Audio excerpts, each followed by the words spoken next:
Good evening, all. Thank you very much for attending ArchiBoss part 2. So those that were involved in the first session, which Lambros kindly chaired, this is moving on to the next one, which is a little bit different. This is going to be more of a sort of an open discussion. So it'd be good if everybody can input accordingly. Thank you to Stuart for agreeing to chair this one and coming up with quite a an interesting topic for us all to share some ideas on. So I'll pass over to Stu. Thank you very much. Thanks, Sam. So yeah, hello, Stu Mitchell here. Hope you can see me and hear me okay.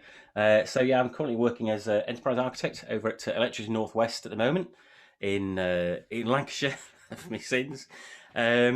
So yeah, and obviously I'm sort of thank you very much for allowing me to chair today's event, Sam. No problem. Richard. Hello everyone. Richard Smith. Apologies, I'm actually on 2 meetings at the moment, and I'm actually being paid to be in the other one. So I've joined this one because I want to join the other ones because I'm being paid. Enterprise architect.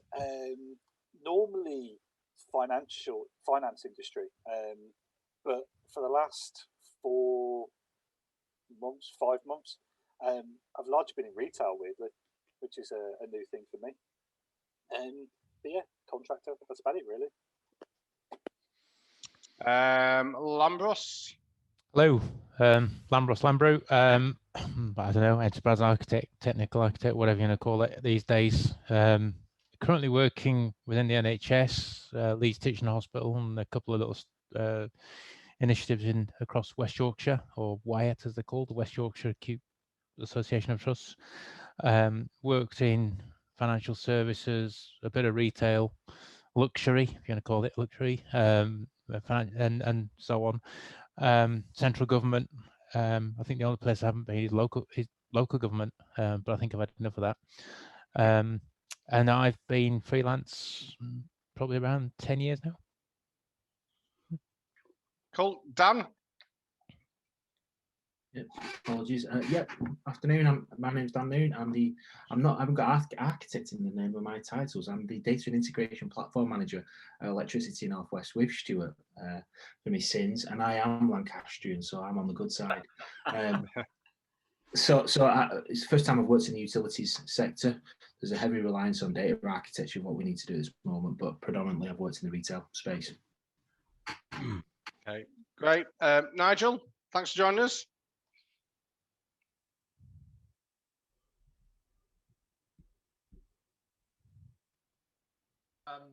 So I work as an enterprise architect for BT Group, mostly focused on sort of digital experiences, and Stu had the misfortune to work with me a couple of years ago. It was a pleasure. Oh, of course, yes, of course. Darren? Hi, I'm Darren Lodge. I'm currently working for DWP, working in their health PDU, and I'm a lead architect within that team. Okay. Simon? Hello, Simon Graham, enterprise architect, freelancer, been a freelancer for about 20 odd years now. About to start a new contract. I think it's MOD, around that sort of space. I haven't sorted out exactly where I'm going, but it's sorted. About everything, all the ducks have been lined up. Just spent 8 hours filling out all the forms in for security clearance, which was good fun. Digging out all the information. I'm here to learn. Been doing architecture. I've done it in retail, financial services, defense in the past, system integration, big pharma, wealth management, that sort of stuff. Cool. Okay, great. Andrew? I even come off video or enable my video just for this bit, but you can see it's getting a bit fluffy up there. So I'm an ex-enterprise architect for a large outsourcer from the IBM world and CSC worlds. Decided to get out the outsourcing game a few years ago. So I'm actually now a senior solutions architect, but also helping build the EA practice for a law firm, which is Adelshaw Goddard's, which is just based outside of Leeds. Law firms are law firms. Probably the slowest environment I've ever worked in, and I have worked in government before, but law is very slow indeed. But experience of workers in finance, energy and utils, insurance, you name it. It's just anything that an outsourcer is involved with, basically. And just here, basically, just get back into the EA space again now. So just connecting with like-minded people. Okay, great. And Aaliyah? Hi guys. Yep, so I'm a solution architect at BT/EE, mainly work in telecoms, and similar to Nigel, even though I don't think we've come across each other, Nigel, I work in the digital space as primarily, and yep, my main experience is working with the telecoms right now. Okay, thank you. And I don't think I've missed anybody else, have I? No. Brilliant. All right, Stuart. Well, I'll hand over to you to get the conversation going. Smashing. Thank you very much, Sam. Okay, so I've kind of titled this, this session, Antifragile and VUCA. And I don't know if these are concepts you've come across before, but I thought I'd just go into a little bit of an explanation before opening it out, if that's all right with everyone. We'll start with VUCA. We kind of start with the bad and go with the good, really, if you like. Has anyone come across the acronym abbreviation VUCA before? I came across it quite a lot last year when COVID was hit. There's obviously a lot of various VUCA aligned consultancies, generally run by ex-military people, trying to obviously peddle their wares. You're nodding, so you know. But yeah, that's I've not seen it properly implemented. Sort of like what they call it, red something thinking, or the way it's basically, you know, try and almost like if you're trying to go into battle, you're trying to win a war, and you're trying to be on the same page effectively to meet the same objectives. And then you generally find that in any board or any C level, that they all think they're pulling in the same direction, but they're not. So it's just almost trying to get them all aligned to the same blunt, quite narrow target to get them all moving in the same direction. That's my view anyway. That's fab, actually, because what I was going to say was it's a concept to go through. You know, like when you use a concept to explain something, you try and gather people's collective thinking. It's one of those kind of things. So just very quickly, VUCA stands for volatility, uncertainty, complexity, and ambiguity. And I've done the whole thing. I've dropped out of the meeting. Oh, it's a VUCA. What? You know, so you can do that, can't you? Right. So very quickly, so volatility is around everything in the outer environment changing quicker than we can kind of, you know, take on. That creates disruption. Okay. Uncertainty is kind of obvious. We don't know what we don't know, and surprises happen. Right. Things are unpredictable. Complexity is kind of almost the most interesting one, and the organizations we work in are riven with complexity because you don't know all the links and all the kind of, you know, wherewithals, and if something changes, you can't always see the cause and effect of them. And the last one is ambiguity. So anything that's unknown, you know, there's potential for misunderstanding there, mixed meaning, confusion, like that. So it's quite a good concept to introduce at a level where if you start to see a situation where it's getting a little bit out of hand or untoward, you can describe it that way and actually classify the things that are happening into those categories in order to try and break them down, as you were saying just before there. So it's a good way of declaring a current state and a potential future state and working it through. So a bit like you said there before, has anyone got any examples of where you've hit upon a worst case scenario, something that's, obviously COVID's a big one, right? Something that's happening of that kind of scale that you could start to classify into those kind of categories and concepts. And I'd just like to open that up to people if they've got any views on that, where that kind of events happened, COVID or something else. Very often you tend to find sim analyses done when you're as part of a bid team, because essentially you're effectively trying to create a commercial proposition around a client with which you've had limited contact. So effectively, I tend to call it the Donald Rumsfeld speech, where there are known knowns, known unknowns, and unknown unknowns. Yeah. And so I think that's possibly, you know, your acronym to the man on the street, shall we say. And it's been about trying to categorize elements of it and effectively try and push it out to a point whereby describe things that don't impact you or could impact you, how they might. That's my gut feel. Yeah, yeah, and it's kind of shifting, as you say, things from being unknowns to known, isn't it? And how do you get from that state of it's almost too big and soupy to understand? How do you get it into something that's more tangible and describe the problems easier? I don't know if anyone else has found that situation where you've run into something that's so difficult to understand, you've got to kind of break it down, and there's so many things going on at the same time that you can't see the wood for the trees. And again, if anyone's come up with that kind of situation where it's been murderously difficult. It's almost as if, this is going to sound quite bad because obviously being a contractor like many of you and all the rest of it, you get landed into an organisation, or an organisation has a demand for you because of those things, because they've got what they believe to be a really, really complex problem that they can't see a way forward. And I mean, we're just obviously picking off various points of VUCA, but I mean, there have been instances where I've gone somewhere and it's volatile, or where there's lots of uncertainty, or complexity or ambiguity, or some of those things. But until COVID, I didn't see anywhere where they were able to deal with or had a natural situation where all four of them were a problem. Now, we go through things like DR and BC planning. So if in the event it hits the fan, blah, blah, blah, blah, blah. But that's more of a proactive approach. And my understanding of VUCA is normally you've landed in the situation whereby you're meeting all four things. And so I hadn't seen anything like that until COVID had hit in the vast majority of organisations. A lot of them have been ticking along, let's face it. There's been some disruption, but it's largely, I think, it's been ticking along until that particular event. Right. Okay. I suppose that I've not actually come across the acronym until you've just explained it now, Stuart, but the similarities that I can relate to is I think it's where organisations themselves are trying to do a transformation.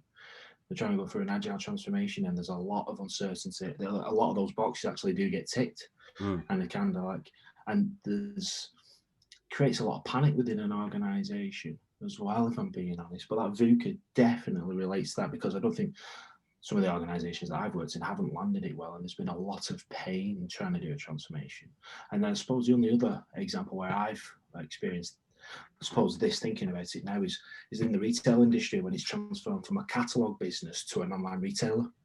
And again, that uncertainty within a workforce and what needs to be done with regards to the customer, habits are changing, and along them sorts of lines. So yeah, I can definitely see how that relates to those different areas, if I'm being honest. So you've got a situation that's happened there because you kind of instigated your own transformational change, and it's resulted in that, as opposed to some kind of external effect like COVID that's happened. Yeah. So it's an internally started one. Okay, that's good. Anyone else anything to add to that at all? So back to Richard's point, so in the years that, and I think we've discussed this previously, Richard, is that the roles that we have, you have a title. It really doesn't matter, because quite often you go into an organisation because they have the uncertainty, the volatility, and you're brought in to make some sense of what they're trying to achieve. And quite often it isn't. They've created this complex environment or this situation, and they just find themselves in a bit of a catch-22 situation where they're going around in circles. And quite often it's a case of you come in and it's not architecture, it's not enterprise architecture, it's not project management. It's just a case of trying to get people to step away from the noise and step back and actually stop what they're doing, take stock, and reevaluate.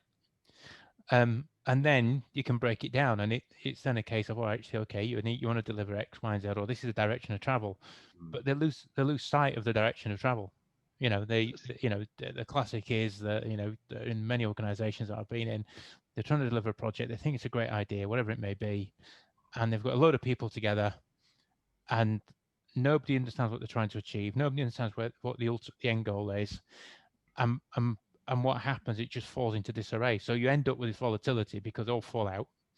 You end up with uncertainty because nobody knows where they're going. You end up with a complexity because nobody knows what they're doing. And it's very ambiguous because nobody understands. We want to go off, cloud. Great. Oh, of course, it's going to solve the problem, isn't it? and it's an interesting dynamic. That is interesting because the solution there, cloud, if you just say that, is quite ambiguous. Yeah. The cloud can be quite complicated or complex. Yeah. And it can deliver uncertain results. And actually, in reality, if you just hodgepodge these things in, it creates volatility. So in terms of the solutioning, it's almost the man-made condition of VUCA at that point. So VUCA into VUCA, isn't it? Yeah. And one of the recent ones that I was asked to look at was a project within the NHS.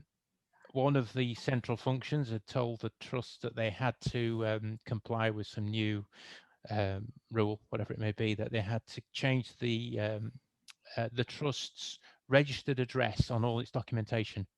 And they all went off to try and do this. And of course, you can imagine pre-printed stationery, documentation that's printed off systems that nobody understands how they work. And they went off to do this, and they were quoting millions and millions of pounds a year to sort of fix all these problems, and it was a problem. And the simple question I asked was, what are the consequences of not complying? And they were going to get fined. So NHSE or I would fine the trust, but actually it's wooden dollars because they never transfer any money over. No, none of the trusts have the money to pay the fine.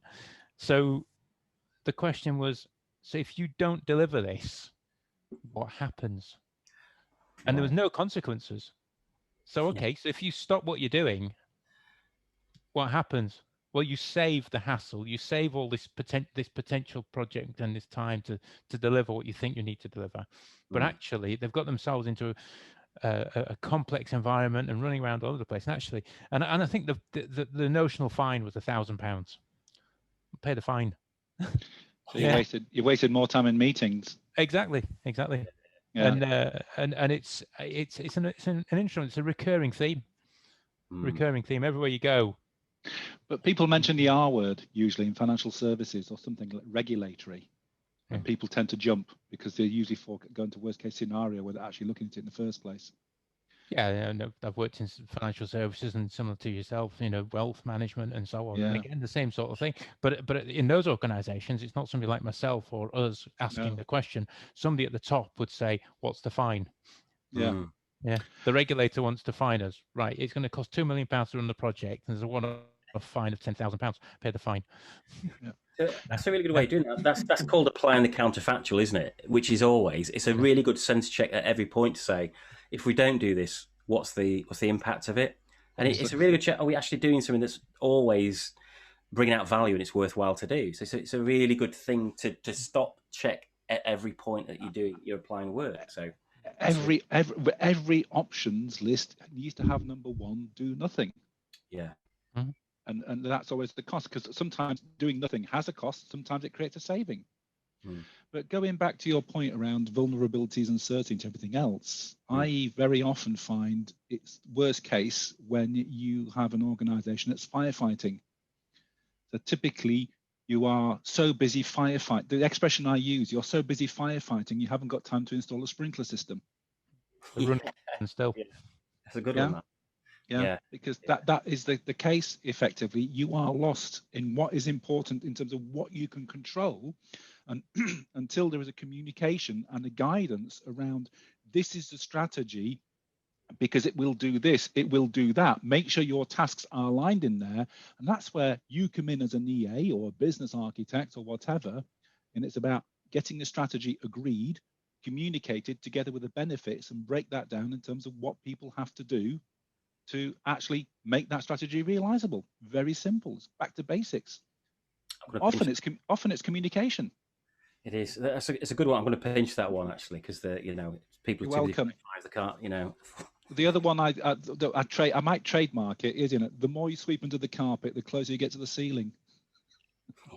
Yeah, that's true as well. Yeah. Excellent. Okay.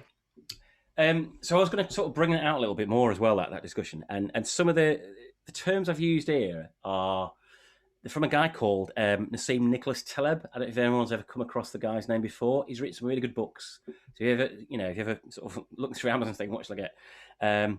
He's written some very interesting business-facing, but with an architecture head on it view as well. he talks a lot about financial markets and particularly what's happened since the year 2000, financial crash, COVID, and such like that. So he uses the term black swan a lot, and we've obviously come across black swan. Yeah, black swans quite a bit. So that's kind of extreme if, you know, when VUCA happens and the bad end of it is kind of black swan events. So he uses the Black Swan project. Yeah, right, exactly. So he describes black swans, and I'm quoting off here, as the disproportionate role of high-profile, hard-to-predict and rare events that beyond the realm of normal expectations in history, science, finance, and technology. So it's kind of, if you were to draw that graph of probability and impact, it's one of those that's not probable, but it's maximum impact stuff. So COVID is a classic example of that, because we didn't think it was going to happen. It just came out of the blue, but it's massively impactful. And it carries like an extreme level of impact with it as well. And one of the other quotes around it is that human nature says, we've already seen things are as bad as they're going to get. It will never get that bad again. And after the event, you kind of invent explanations as to why they happened. As well, oh, it's down to this, or, you know, this happened, or something like that. And that's kind of how he describes black swans. So I suppose my question then is, can you foresee any black swan events happening now, given what we know, where we've got to with, you know, beyond COVID and so, what is anyone's predictions for the next black swan event? And it's a bit of a trick question, to be honest. Has anyone got any predictions of what the next black swan is going to be? I'm kind of asking it for a reason. Asda goes bust. Could be that. Just thinking about the number of people they're recruiting, and it's a divestment and the financial model behind it, I've got funny feelings about it. Right. Debt laden, and yeah. And then Walmart can pull the plug in terms of all the back end systems and all that lot. I'm just got a funny feeling about that one. Right. We're one less supermarket on the high street. Yeah. Yeah. Any more? Mine's full of lots of crazy and dark scenarios. It depends on it depends on whether you're looking at this from a sort of personal perspective, or whether you think, you know, whether you look at some of the information that's out there. You know, you have people that are they're saying that Tesla, for instance, you know, it's going to you know, the great SpaceX, it's great, it's doing some great stuff and what great things, but actually when you think about it, Elon Musk owns the whole of SpaceX. There's no shares, but actually he's, you know, Tesla building these massive factories, etc., cars, you know, massively overvalued supposedly, but actually it's potentially going to hit the same problems as we have with carbon fuel cars, whereby it's a finite resource. So at some point, the only way that Tesla can make money is not to manufacture cars, is to sell the technology or license it, etc. So, you know, how many organizations have grown at the rate that Tesla has, but actually don't make that much money? Probably a bit like Asda. And so, you know, it depends, you know, conspiracy theorists and all the rest of it. Where do you look? So all natural disasters. But yeah, I mean, if you look at those sort of things. Talking about a black swan event, would you have viewed the events in the Suez Canal as a black swan event? It depends on the lens, doesn't it? Because if you're looking at it from a supplier and you've got crucial stocks coming across and they're blocked off, and it completely disrupts your business such that you have no business, it's a black swan for you, isn't it? Yeah, because I was you know, a good friend of mine runs a risk practice in Belgium, and there were questions around, you know, how was the Suez Canal viewed as a risk, and the conclusion seemed to be actually it was viewed as possibly people in the know as a risk. They chose to accept it. Thank you very much. It's the one part of the canal where, you know, it's only one bit of water, and off they went. And you know, that was a generally accepted view. But it's single point of failure in the sorry, I didn't mean to cut you off there. No, it's okay. Single point of failure and the whole mean time to failure, isn't it? So in terms of the Suez Canal, there's a single point of failure, that bit there. It's not like there's another route, for example, you know, carving another canal along Israel, for example. It very much is. It's that way, or you're coming back. Yeah. So, you know, barges are getting bigger and bigger. All of a sudden, blur. there's a bit of a handbrake turn, Yeah. get stuck in a ditch, and it's not like there was much planning around, I suppose, that event happening. In terms of the Suez Canal, there wasn't exactly like a rapid response to get the boat moved. It took days and days and days, and obviously had a massive knock-on effect. But when you think about it, you could probably foresee it, couldn't you? It's a single point of failure, and at some point, something's going to happen. What's the mitigation worth against the actual probable cause of that?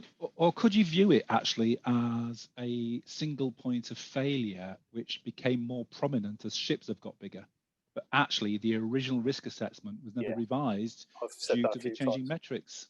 Yeah, so when it was first carved in, you know, ships were a hell of a lot smaller now, and it was an extremely ambitious construction project at the time. Yeah.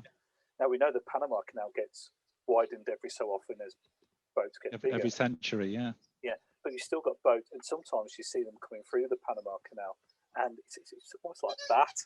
Either side, it's stupid. Sorry, the dog's. Yeah, on a warm day, the ship's expanded too much. Exactly, but you're right. In terms of, do you have a continuous lens on your risk landscape to be able to predict black swan events? Right. And should that be a continuous thing, like the Suez Canal? Yeah, it's a good one. Nigel's just mentioned, because I think, Nigel, your mic's not is playing up, isn't it, a bit? And he just mentioned on the chat around fusion technology becomes an economic viability. That's going to lead to a whole host of industries having to react to that. It could be a massive disruptor for anything to do with energy and well beyond that as well. So that's going to be for those companies that are reliant upon the constant, supply of fossil fuels, for instance. That's going to be a huge disruptor for them.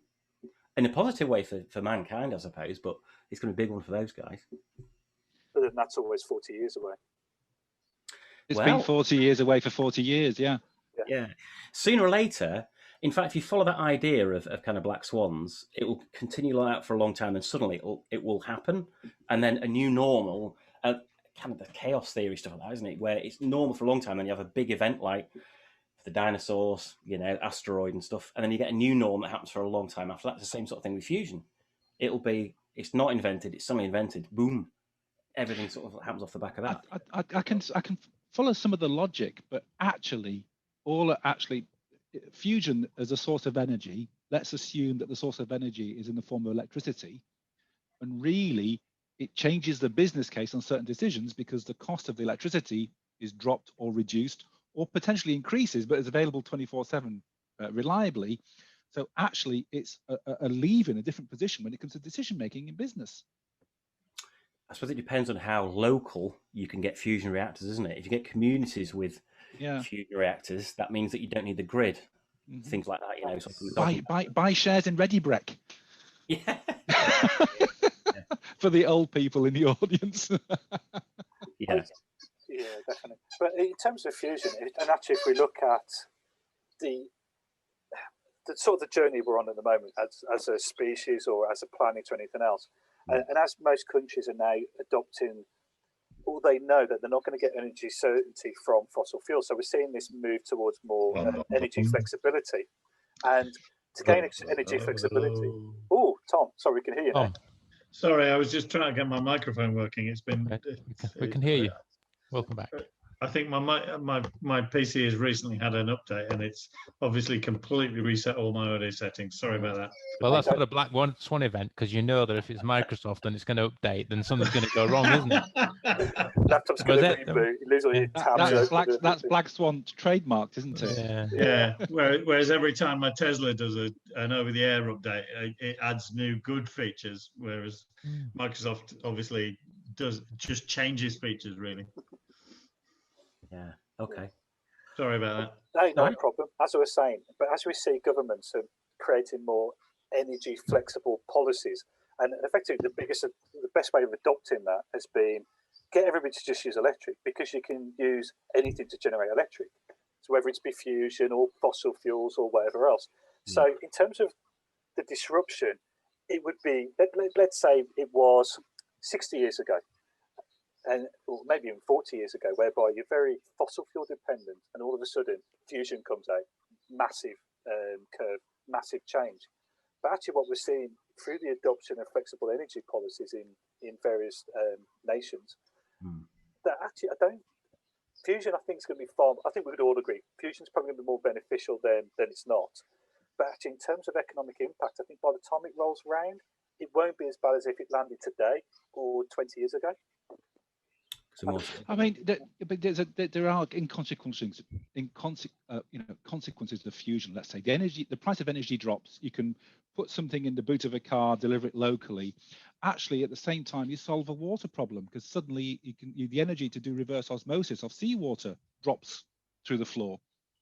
So that means you're reversing desertification of certain parts or irrigation in a desert and all that sort of stuff becomes an awful lot easier. So it's around very often unintended consequences. I remember when Parliament did the Dangerous Dogs Act all those years ago. Fantastic, we'll do this, we'll do that. Yeah. Then all of a sudden, all sorts of breeds were suddenly being labelled as dangerous. Europe, we're going to ban face coverings. Then COVID hit. Oh my God, we've got this law that we can't protect ourselves with masks. It's just, I think a lot of it is unintended consequences and going back to the core of the discussion. I really do believe that a large part of it is around communication and making sure that when people are talking, they are communicating, not just making noise. And going back to you're going back to your C-suite type people. And it's about actually trying to generate some honesty in that room and saying, right, what do you want to happen and why? Right, this is what you say. This is what you say. Right, how can we harmonize these various strategies from finance, production, operations, or whatever to create a unified strategy, and everybody can then go out of the room singing the same prayer? It's people at the end of the day. It is, and they need buy-in from it as well, don't they? So I've got my own stake in the discussion. I'm not completely, cast aside. Yeah, definitely. Okay, that's cool, Nigel. That was a good one. That fusion, I like that. Obviously, fostered quite a lot of good discussion. Okay, is there anything else you want to talk about on Black Swans? Because I'm going to move it on a little bit, actually. Okay, so I was going to go back to our friend Nassim Nicholas Taleb and some of these concepts that he came out with, and he's come up with this concept of anti-fragile. So I just going to ask the question again: has anyone gone through this idea of or been aware of antifragility and what it means? A little bit. Okay, nice one. So it's a bit counterintuitive, but it's actually brilliant in my humble opinion. So there is no word that he found that is the opposite of fragile. All right. Because conventional thinking says that if something's not fragile, it's either robust or resilient, right? And he says there's a third state, which is anti-fragile, and he invented the word for it, basically. So an example of something that's fragile is a glass, or a glass bottle, You can throw it around and it shatters, right? So conventional thinking, well, the opposite of that is something like an axe, something like that's robust or resilient. But what Nassim Nicholas Taleb says is that actually the things that are the opposite of fragile or anti-fragile, there are things that actually thrive on having stress and strain placed upon them. And the best example of that is the human body, where if you kind of get yourself fit and are able to lift, 100 pounds in weight, your body will prepare itself for being able to lift 105 pounds in weight. So it actually takes on stress and strain and thrives on it. And it's this idea of things that thrive on disorder and strain and stress being put upon them. And he invented the word anti-fragile for that. And it's things like markets work like that as well. So not individual sellers or, such like that. Actual markets do. They thrive on a level of absorption of strain and stress to put upon them. And if they work properly, that works well. The example of something that hasn't worked is banking and the banking crash that happened at 2008, because of the fact that was kind of that's shown it wasn't right. And he argues that because of intervention, it's made it less anti-fragile because of the fact that there's all this intervention happened. We didn't let it kind of die on its own. There's no consequence to the people that caused it and so on like that. So what he argues is that actually, where people use terms like robust and resilient, it's not necessarily a good thing, because you can survive strain, but you don't get stronger from it. What actually you need to do is to produce systems, companies, and so on that are able to thrive. And a great example of that is, we mentioned Tesla is a good one. Amazon's another one I'd mention, because obviously what Jeff Bezos did was he realized that, as well as doing the online sales thing, I'm going to diversify into Amazon Web Services. And he's got a level of redundancy built into his business. So if something happens over here that's a shock, he's still got the other part of his business to continue, really. And so what the same Nicholas Taleb says is that we should prepare and build ourselves ready for these smaller shocks. And you actually get stronger, like the human body, by absorbing smaller shocks, so that when you get a big one, you can kind of absorb it. So my question is, based upon what I've just mentioned about Antifragile and such like that, have you ever gone in with an idea of creating something which absorbs or generates even small mistakes in order to prove a bigger picture? I'm kind of going down the fail fasty route here, if you can sort of tease that out. My career, but I haven't seen the bigger picture yet. Right. It's quite interesting what you're talking about there, because if we use your human body in terms of fitness, at the end of the day, you end up actually having a cost to be anti-fragile, to use that word.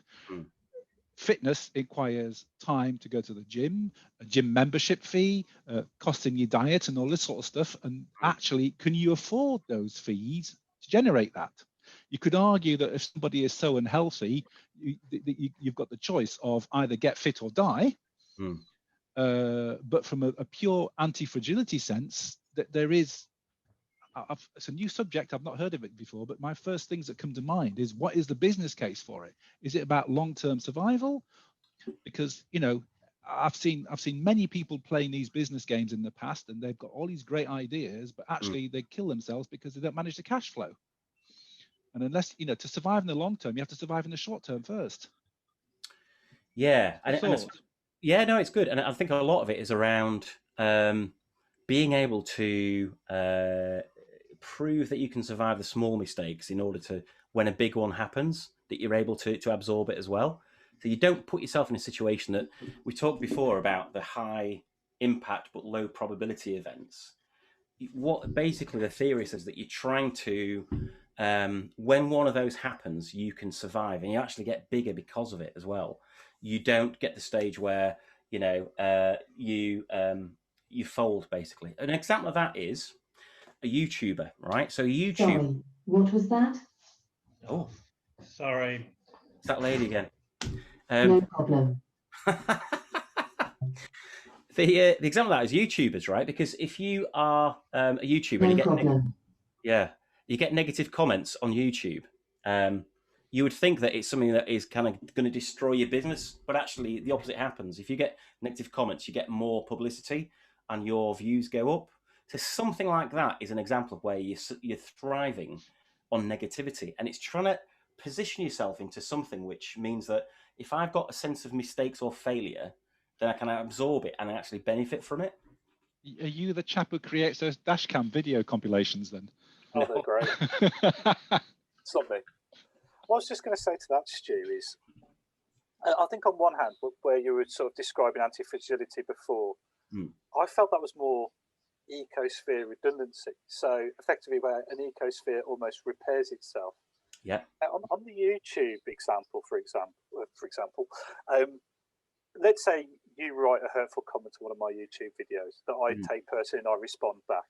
Now that might generate publicity, but it'll generally generate publicity with a particular set of people that either strongly agree with the comment that's being written.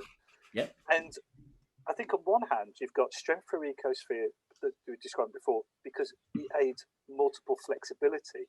And on the other hand, what you've got is actually a business model or potential business model which has jumped into being very appealing to a certain group, but not widely adopted. But then it's difficult to get out of that group. So let's say, for example, Len Lambros writes another hurtful comment and I reply in a different way.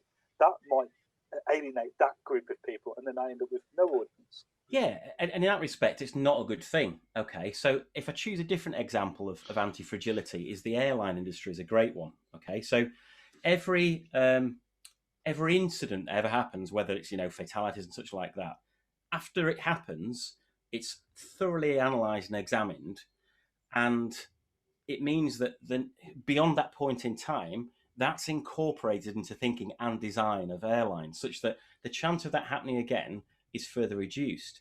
So the whole of the airline industry gets safer and safer as time goes on. And that's a great example of anti-fragility, because you're making sure that because a mistake's happened, you're less likely to make a fatal mistake next time around. It's that ecosphere. So even though it's painful for that one instance, and the regulators having to get in and all the rest of it, and you have a cycle, you're right. Overall, we're all better off in that. But it's an ecosphere movement, isn't it? It's having that established ecosphere there. So how can that ecosphere work in terms of airline regulation and compliance? Is it because, in the news, people's lives are at risk, but what about financial services? There was, it could happen again, but I don't see the controls in place there. The regulators don't operate in the same way as the regulators do in the airline world. So that's potentially a black swan waiting to happen again, isn't it? Because they become complacent. It's not as visual. You don't see burning planes on the news, and but it still has a major impact. It's probably it has a bigger impact, doesn't it? Yeah, and finance is a bit of a weird one in itself, anyway, because actually the entire ecosphere of the economy keeps banks afloat. So the banks might make a mistake, like they did, over 10 years ago, but effectively they will get bailed out by the government, who in turn loans money from the Bank of England. So so get this sort of cycle that goes on, and get some regulation in place in the hope that it doesn't happen again, and try to get a more robust financial service system. So actually, in terms of robustness, the financial services system we have today is actually quite a bit more robust than it was in 2008. And our free regulators are effectively continually coming with new ways to stress test those financial organisations. But then those financial organisations in isolation, especially more the tier 2 to tier 4 banks, some of them are very aspirational and try and go off and go into new markets and embrace new technologies and everything else. And some of them go through cost-saving, lean exercises. I hate lean, for example, because what you end up doing there is you take out things that you see of no value today. What you're actually doing is you're weakening yourself to things that might happen outside of that. And sometimes people don't, or some organisations don't realise that things have evolved over a period of time. If you've got a bank that's been running for 60 years, it's evolved these mechanisms to try and help protect against things that have happened in the past. And without that understanding, you end up with a lean project coming in, stripping back lots of business processes and taking that almost those buffers, that coverage out, and you end up more fragile. My experience from taking the learning away. Yeah, so the classic lean programs within many organizations are that they strip out all of the business processes, but that inevitably means more IT systems. And I've been there, which is there's fewer people in the operational world, but then you end up with more people in the IT world. It's just there's no saving. It's just the cost moves elsewhere. But actually, from an airline perspective, we talk about airlines, but are we talking about airlines, the likes of BA, Jet2, etc., or are we talking about airline manufacturers, plane manufacturers? So I think it's the airline industry as a whole, as an ecosystem, as Richard was saying, and also the fact that manufacturers have got to take on design improvements over time. So I think it's both, isn't it? It's some of the things imposed upon them, but what they learn as a result of, it's a bit of a test and learn approach, but in the large, really. Because I thought the airlines one was... Well, I thought the airlines one was actually very, very interesting in terms of what you said, because actually, maybe as a result of a lean program, Boeing wrote their software in a different way and their 737s were falling out of the sky or not staying in the sky. Yeah. Yeah. So what happened there? Was there a lean program in terms of the regulator, or we've dealt with these guys, they've got an 80-year track record, we'll just keep a soft touch on them? Just speculating here.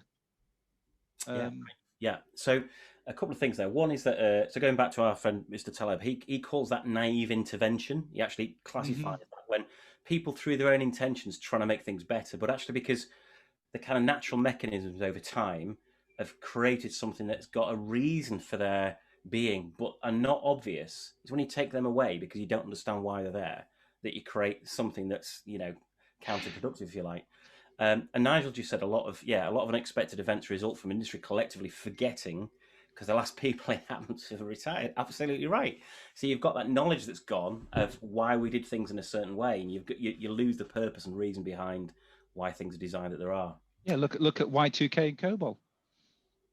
Yeah. You know, all those years ago, they suddenly had all these mainframe programs, you know, that back in the year 2000 couldn't find the right people with the skills to modify them. Yeah, and we've got another one happening in 2038. That's another black swan going to happen, isn't it? When the Unix date thing clicks over. Personally, I think that's even bigger than Y2K. Possibly. Oh, it is, but then we'll just add another digit like we did last time. Ta-da! We'll add another second to the, you know, to the second counter, and we'll just carry on for a lot longer. That's all that happened last time. All the Unix programmers are going to make shed loads of money in 2036 onwards, like all the COBOL programmers did, and then nothing bad is going to happen, except a few spy satellites, which is all that fell out of the sky in 2000.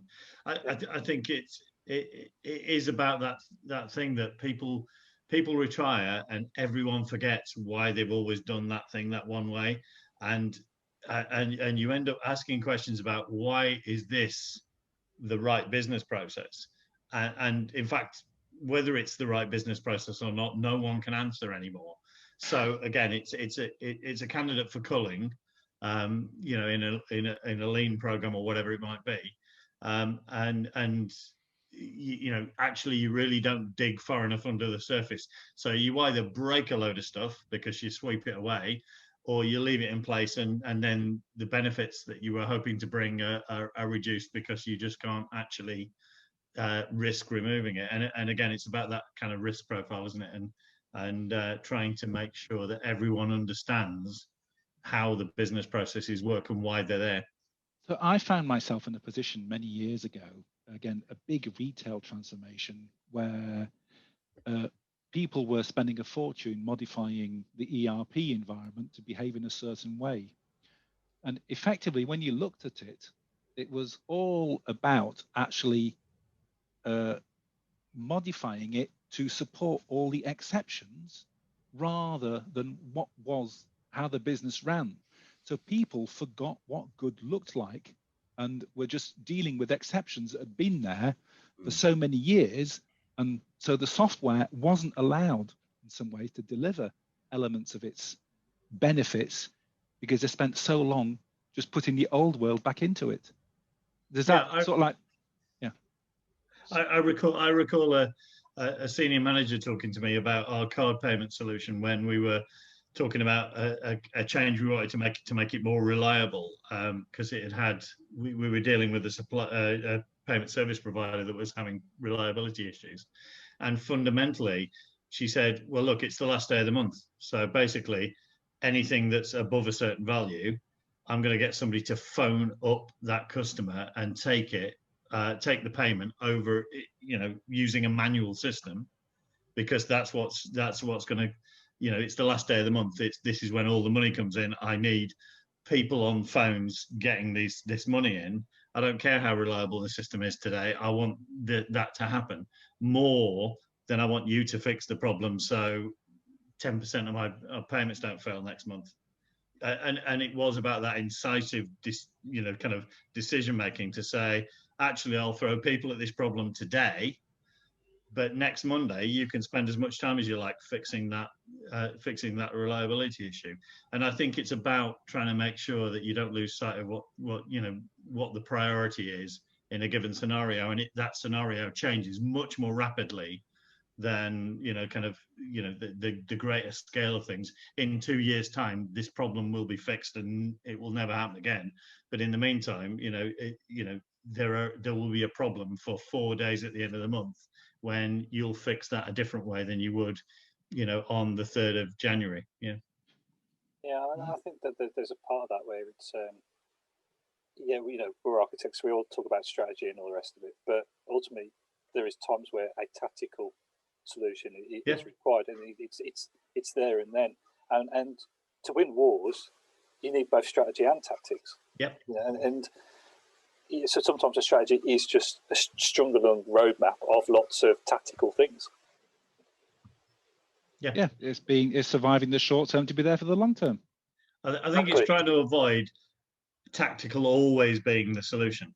It's about kind of planning how you get the strategic solution in place, so the 53 tactical solutions you would have otherwise needed can start to reduce down to 12. It's drawing the line based on when's this need going to come up, when does this risk or whatever appear, and actually can we do something about it before then and reduce that risk to a manageable level, or do we need to do something else, tactical bodge, to mitigate that risk this time and actually deal with it.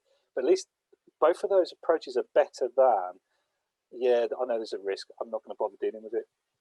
Well, there's the element of there's a risk, I'm not going to deal with it, but then there's the and it brings down the business, not the one that's just going to cost 50 quid to fix at the time. Sorry, but then one of the challenges that I suppose most of us are faced with is that there's a problem.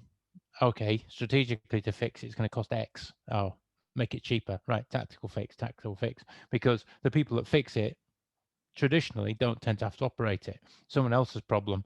So eventually, you're building up this bow wave of tactical issues that eventually become like Swan, and one of them fails, or multiple, or a number of those tactical fixes fail, and back to the point we made earlier, the people that implemented them are long gone. Yeah, absolutely, and also you get things like robotic process automation. We're architects. We hate it. It's especially if you come from a software background, it's like, oh no, how could you do that? But then the fundamental thing is, the thing that breaks robotic process automation isn't the fact that it's not robust.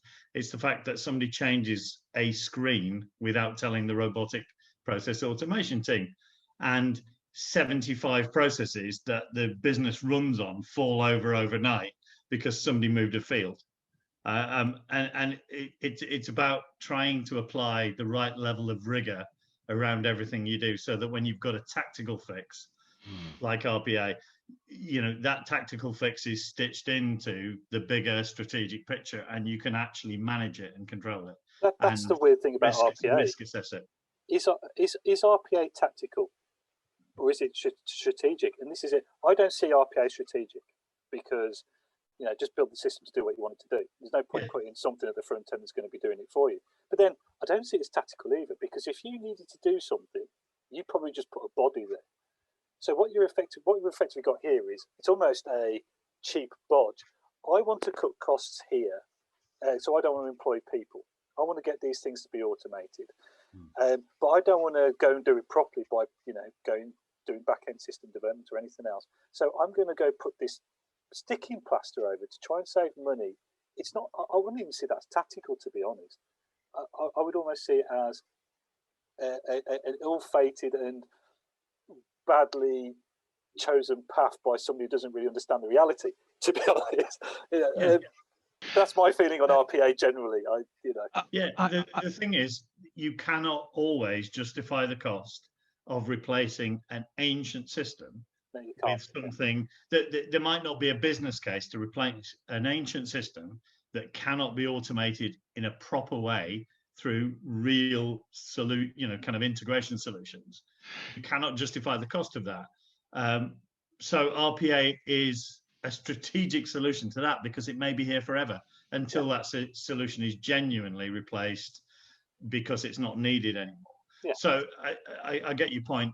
RPA is inherently tactical, but sometimes becomes a strategic solution, and I think that's the problem.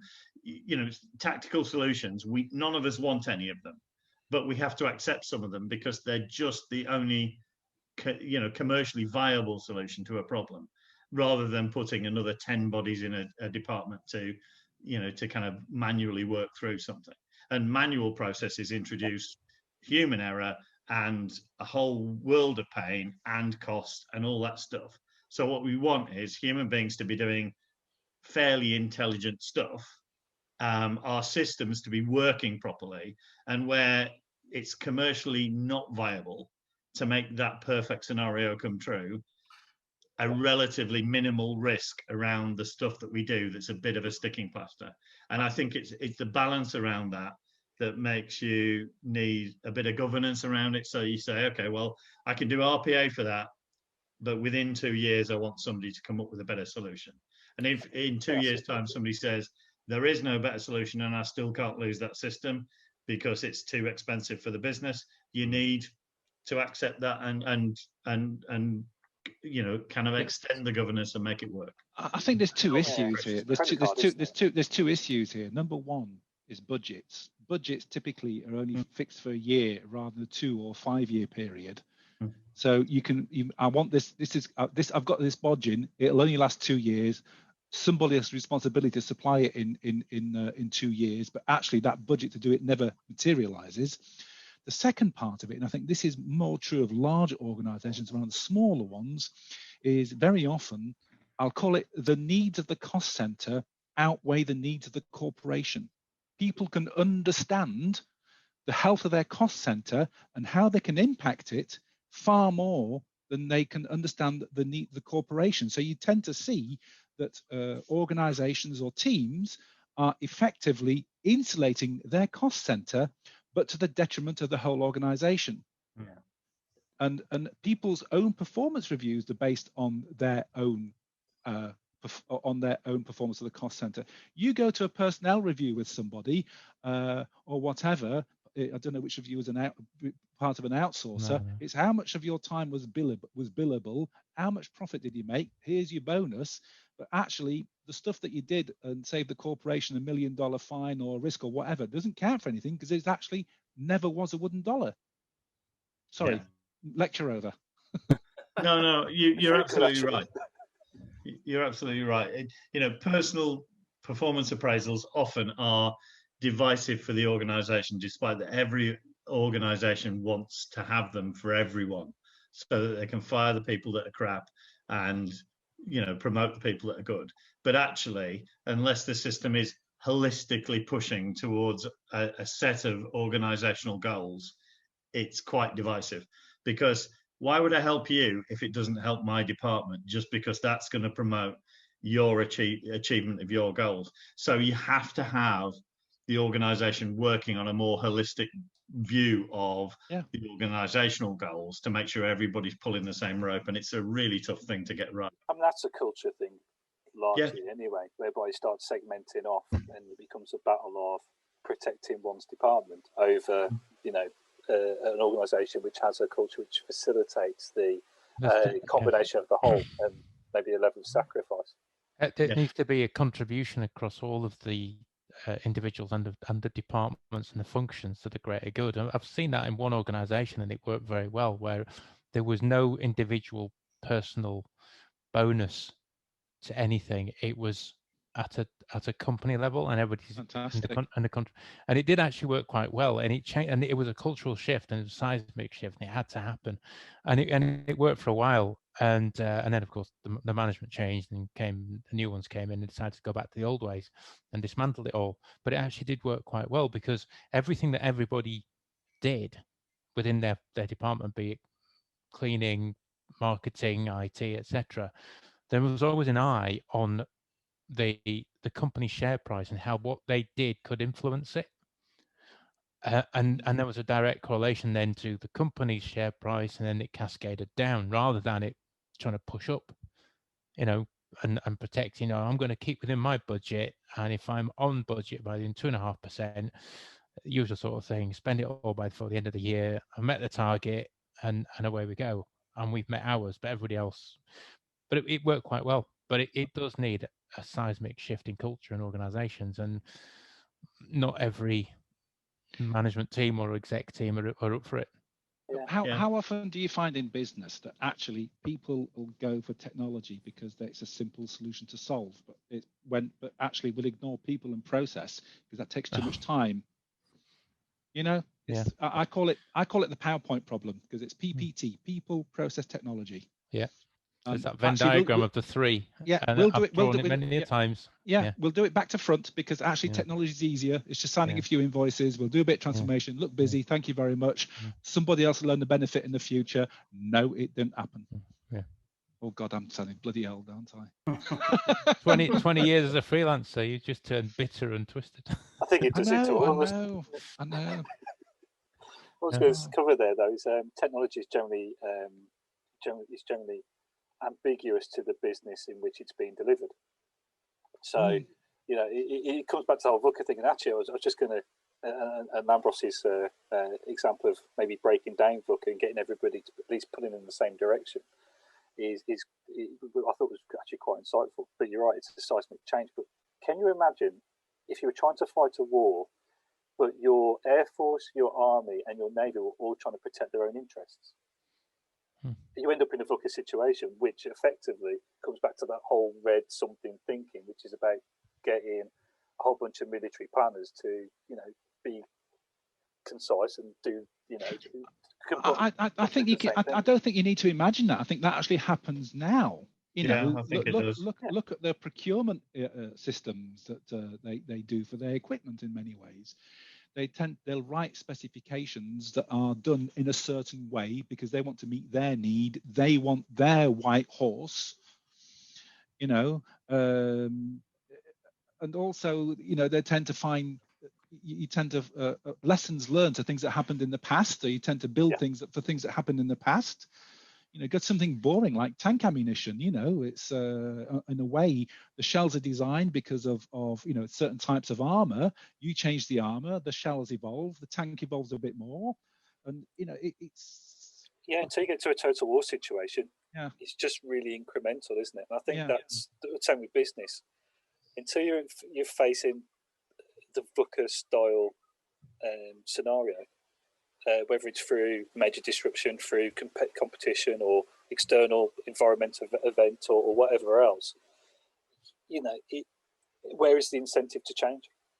You know, and that's what I was mentioning before about the consequences of banking. All right, so when the banking crashes happened, the people who caused the issue, theoretically, it's a bit political, but they didn't pay for the consequences of it, so we didn't learn they're not incentivized to learn from the mistakes, which is why the banking industry will continue to be fragile.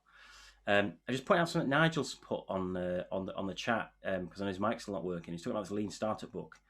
The book, not yet from it, Nigel. The book talks about getting out of two costly change problems by investing equal effort in steps towards tactical and strategic solutions each time an incident occurs. And you basically judge tactical and strategic against each other and work out which you choose by investing in both. Have I got that right, Nigel? Yeah? Okay. Yeah. Which is an interesting idea. You try and pursue both. But that's a really good one because the whole concept of Antifragile says you build in redundancy into your decision-making. You don't go down the road of, right, that's what we're going to do. We're going to go headlong into it because you start to build in risk because you're exposing yourself. You need a level of redundancy. And go back to the human body. You've got 2 kidneys for a reason. You've got a level of redundancy in there. Yes, it costs more. And this goes back to your point, Richard, you said before about, you know, sort of like, you know, the accountants, the bottom line and such like that. But actually, it's not always really about the bottom line. You've got to take the wider view to say, you know, what you were trying to achieve. Get the holistic view. As you were saying, Tom, you know, you need to think about it as a bigger picture. And you don't do that. If you don't do that, it's to your own detriment when you get a VUCA style event, because that's when it all falls down. I think the only problem, though, is that anti-fragility is also almost the antithesis of agility. So, of course, the challenge we've got in the market now is everyone wants to be agile. Everyone wants to move on and say, actually, you know, changing the architecture isn't that hard because of modern technology. We can just move on, do the next thing. And if we have to revise our technology landscape, it's not so difficult. And of course, actually, of course it is. Yeah. We all know it is. But we've got to try and work out how we make businesses make good choices along that path. So it's a really good point, that, Tom. Sorry, I didn't. Yeah, I'm cutting you there. It's a really good point because I was going to ask around IT generally and architecture styles against anti-fragile, because there is a pattern, I would say, in architecture that kind of pervades the way we're talking around anti-fragility. So if you think it's around test and learn, so check, see if something works, fail fast, there's that side of things. There's a whole, if you create something big and huge, then it's likely to fail when you throw a black swan at it. and you want to be able to change things at speed. Okay, because if that fails, you take out the human body thing.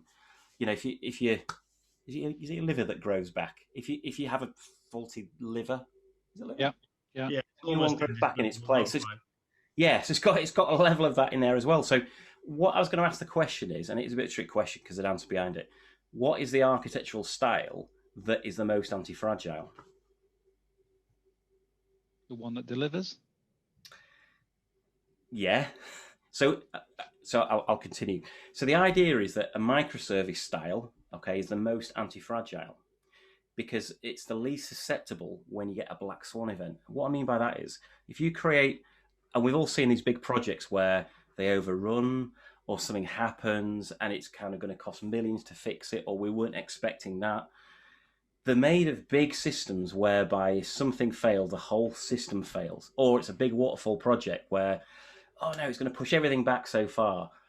And the kind of anti-fragile theory says if you compose things of small, independent, decoupled components, then if something goes wrong, you absorb it and you can move on quickly. So as a little bit of a counter, if I may, Tom, around your agility kind of thing, I think actually the opposite's true, if you like, really. But it's not just about agile. It's about doing things in a way that are kind of small and let mistakes happen, the fail fast thing. I think it actually works the way around. If you want an anti-fragile architecture style, you go down the microservices route where you've got small components that it's okay to fail at one because we'll swap it in for something else. And it's very theoretical, that, but there's obviously a direction of travel with architecture that we're trying to do more of those things, rejecting the big old monolithic applications and big waterfall projects. So you could say, take the anti-fragile theory, you actually go down the agile and microservices route. Yeah, no, I'm not suggesting agile is a bad idea. I'm just saying that fundamentally what tends to happen is architectures kind of put aside with agile in a lot of organizations because they think to move fast they can't afford architecture, whereas actually my belief is that architecture is more critical in agile because actually you need to be thinking through the flexibility and simplicity of those smaller components, whereas actually you end up on a microservices. Microservices is a brilliant example because you ask 10,000 developers what microservices is and you'll get 54,000 answers because nobody has really defined the term accurately and the gang of four never got there.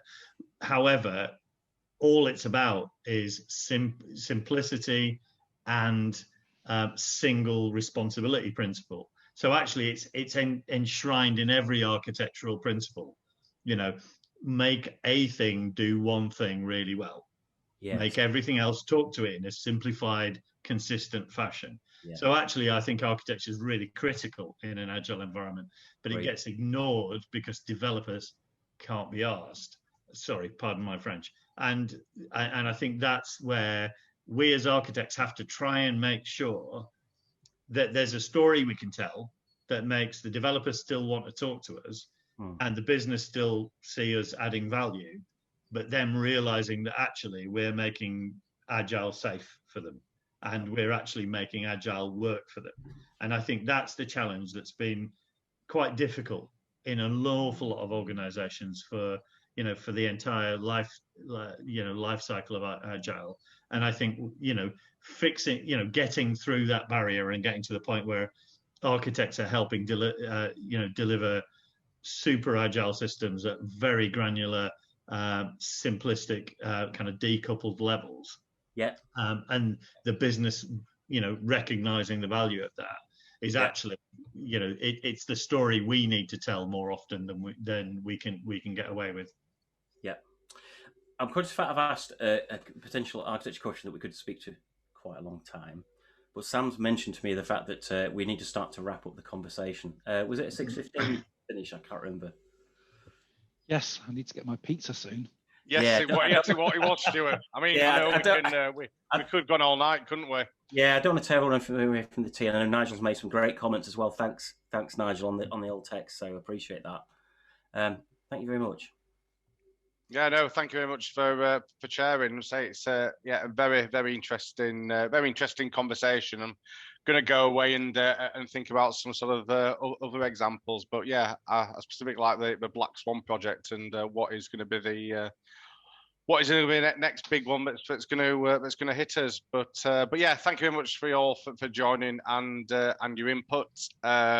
I'm sure I'll speak to you all very soon. And then, yeah, I was saying at the start, hopefully the next one will be allowed to have a face-to-face one in a pub with a pint.